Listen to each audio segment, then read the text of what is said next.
Assalamualaikum warahmatullahi wabarakatuh. Selamat pagi, siang, sore, atau malam. Kembali lagi di channel Entry Consulting, channel edukasi dan konsultasi.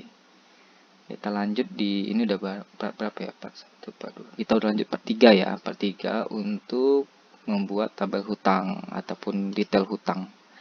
Nah, di video sebelumnya kita udah membuat sampai ke sisa hutang nih, sisa hutang. Yang kita warnain ini ya, sisa hutang. Berarti kita tinggal masuk ke umur hutang. Nah, umur hutang ini kita membuat untuk melihat hutang yang sudah jatuh tempo atau yang harusnya sudah kita bayar, lewatnya udah berapa hari gitu. Seperti contoh yang baris pertama ini ya, itu udah 30 hari dan 40 hari lewatnya nih. Nah, otomatis di sini akan masuk ke umur hutang 30 dan 60 gitu. Nah, seperti apa rumusnya? Yuk kita coba aja ya. Yang pertama kita ambil ini ada dua logika. Kita pakai rumus sama dengan if buka kurung n buka kurung. Kita ambil data hari dan tanggal, kita absolut dan dikurang dengan tanggal invoice. Mana tanggal invoice ya? Oh, ini tanggal invoice, absolutkan untuk kolomnya, dikurang ini besar dari 7 hari, absolutkan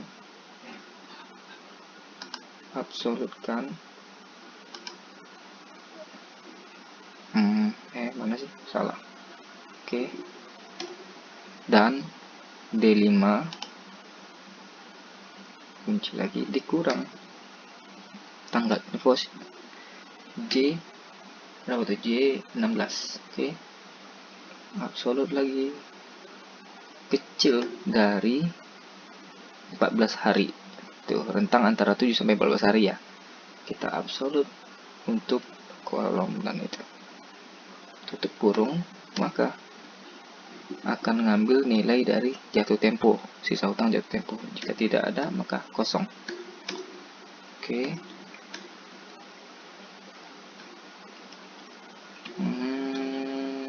Harusnya di sini ya. Bentar. D5. Oh, oke. Ini kita ganti rumusnya sama dengan no. Harusnya keluar di sini. Kenapa tidak keluar ya?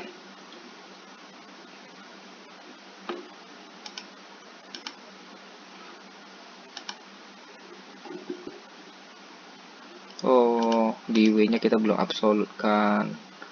Kayaknya sih nggak ngaruh di yang tanggal date-nya itu tadi ya. Tapi kita coba aja, nggak apa-apa. Oke, udah masuk ke 60 hari. Jadi rentang 30 sampai 60 dia masuk ke 60. Ini di bawah. Oke. Kita copy ke bawah. Oke, kita rubah ya. Kita rubah ini tanggal invoice-nya menjadi tanggal 20 Mei. Berarti kan 211 hari nih. Berarti dia masuk ke 30 hari. Oh, maksudnya jatuh temponya 11 hari lagi. Oke ya, ini bekerja. Berarti ada 30 hari. Kenapa 30 hari? Karena ternyata 30 jatuh temponya tanggal 19 bulan 6 sudah lewat 11 hari. Jadi kalau di 30 ditambah dengan 11 hari itu ada 41 hari. Umur hutang jatuh tempo 41 hari. Jadi rentang masuk 30 sampai 60 gitu. Yang dua ini belum masuk nih. Gimana kalau kita rubah tanggalnya di sini supaya ini jadi jatuh tempo juga, kita tes. Kita rubah ini yang sudah jatuh tempo berarti tanggal bulan April deh misalnya. Bulan 5. Ini kebalik ini. Kita ganti di sini tanggal 1 bulan 5, di sini tanggal 20 bulan 5, terus ini tanggal 1 bulan 6. Oke, udah 30, 21, 14 hari. Biar urut ya. Tuh. Oke, terlihat ya. Berarti ini rumusnya bekerja dengan baik. Gimana kalau kita bayar? Oke, kita bayar. Kita bayar yang pertama invoice-nya. Tanggal bayarnya kita bayar tanggal 28 Juni. Kita bayar full ya, 11.006.000 rupiah. Oke, berarti di jatuh tempo sudah tidak ada. Dan di sini pun juga sudah hilang. Oke. Ini bekerja, kita kasih warna.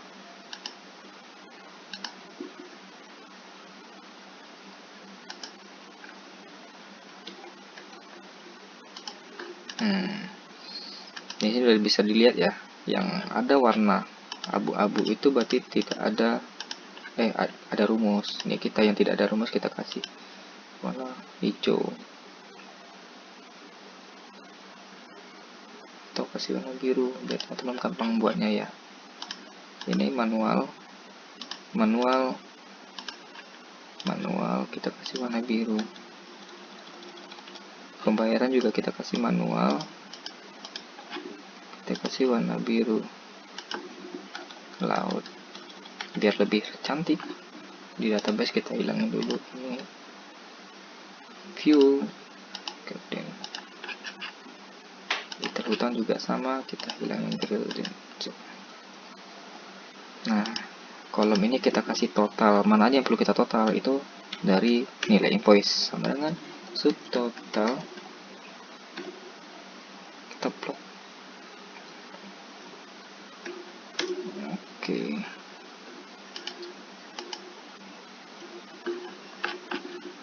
Kita besarin sedikit biar terlihat cantik. Kita ke tengah. PPN lainnya total invoice kita kasih. Terus pembayarannya kita kasih total juga, sisa hutang juga kita kasih total, umur hutang jatuh tempo kita kasih total.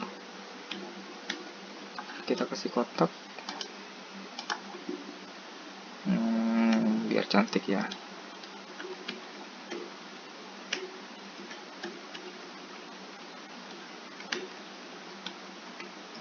Oh, ini berarti nggak semuanya dikasih kotak dong? Iya, kita nggak dikasih semua.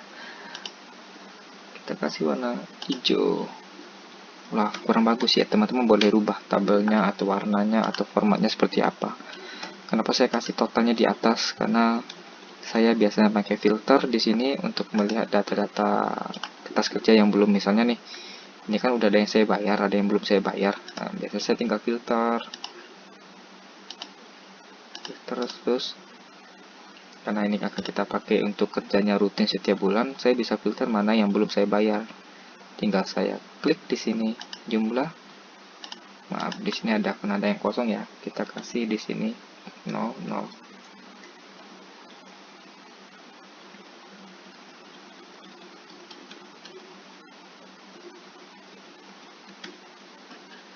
Kita kasih warna putih biar nggak kepake. Terus di data paling bawah titiknya kita hilangin. Nah, sekarang udah cantik nih. Ini kita hilangin ignore error. Tinggal ngerapin aja ya teman-teman, tinggal ngerapin aja mana yang perlu dirapin, mana yang nggak perlu dirapin. Terus kita tujuannya tadi kenapa saya bikin biar lihat totalnya di sini, supaya ketika kita filter mana yang belum kita bayar atau kita ambil blank gitu, ini adalah hutang yang belum dibayar. Bisa dilihat ya, tuh clear. Seperti misal nih saya mau ambil supplier 1 aja,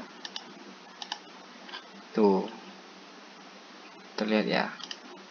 Atau saya mau ambil supplier 2 aja, tuh belum dibayar berarti nih, bisa dilihat ya. Nah, oke. Clear dulu.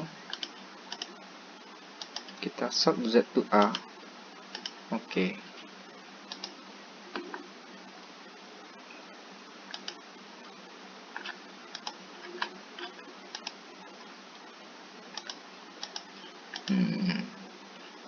Coba kita kecilin. Masih bisa dilihat nggak nih teman-teman?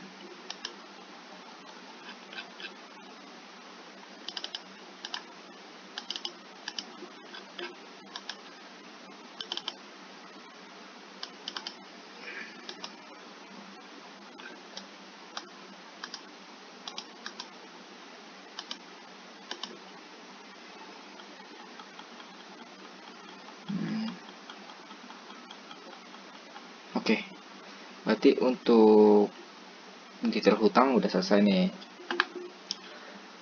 Mungkin terlihat tidak rapi. Kalau memang teman-teman ingin lebih rapi sih nggak masalah, teman-teman bisa lebih berkreasi ingin membuatnya seperti apa. Nah, pasti sih tujuan kita membuat ini, kita ingin melihat informasi-informasi dari hutang itu bisa kita lihat. Misalnya seperti ini, vendor, kita ada keterangan apa yang kita beli atau apa jasa yang kita gunakan. Terus ada jenisnya di sini, apakah ini masuk ke jenisnya bahan baku atau bahan penolong atau lainnya. Kalau perusahaan dagang berarti ini tidak kita pakai. Jenis ini kita bisa ganti kategori atau bisa dihilangkan gitu. Kalau menurut teman-teman ini bukan informasi dibutuhkan, teman-teman bisa hapus. Term payment, ini term payment adalah jangka waktu si kita untuk membayar ke si vendornya. Berarti kita ada jangka waktu 30 hari, 20 hari, 15 hari. Oke. Tergantung dari masing-masing vendor. Ini kita udah otomatiskan dengan pengisian di database. Jadi setiap ada pengisian nanti database baru, teman-teman tinggal isi lagi di sini sampai berapa gitu. Database. Kalau masih pakai database yang ini, lanjut aja pakai yang ini gitu. Nah, informasi rekening ini teman-teman bisa isi apa banknya, nomor rekening, nama banknya, nama pemilik rekening dan cabangnya. Tujuannya supaya nanti teman-teman bisa punya database ketika teman-teman mau bayar vendor satu ini, vendor satu dengan kode VS 001 ini. Teman-teman ada banknya, ada nomor, ada nama, ada cabangnya kalau memang dibutuhkan. Kalau yang beda bank kita butuh cabang gitu. Jadi untuk membantu teman-teman juga untuk mengkoreksi lagi benar nggak kita transfer ke rekening ini gitu. Dan ketika vendor ini ngupdate data lagi ke kita, banknya berbeda atau ditukar, nomor rekeningnya ditukar atau ganti, teman-teman bisa update lagi di sini. Jadi ini sebagai database vendor dan supplier. Gitu. Teman-teman bisa kasih lagi di sini jenis, kategori atau segala macamnya yang memang terkait dengan database supplier dan vendor ini. Gitu. Di sini data detail hutang yang berwarna biru ini adalah teman-teman isi manual. Jadi setiap ada misalnya teman-teman lagi ada pembelian lagi nih ke vendor dan supplier 01 misalnya gitu. Nah, dia udah ada jenisnya di bahan baku, kita beli bahan baku 30 hari jatuh temponya. Misalnya pembelian bahan baku buat produksi gitu, apa deh gitu, atau nama barangnya itu tepung misalnya, tepung terigu bisa.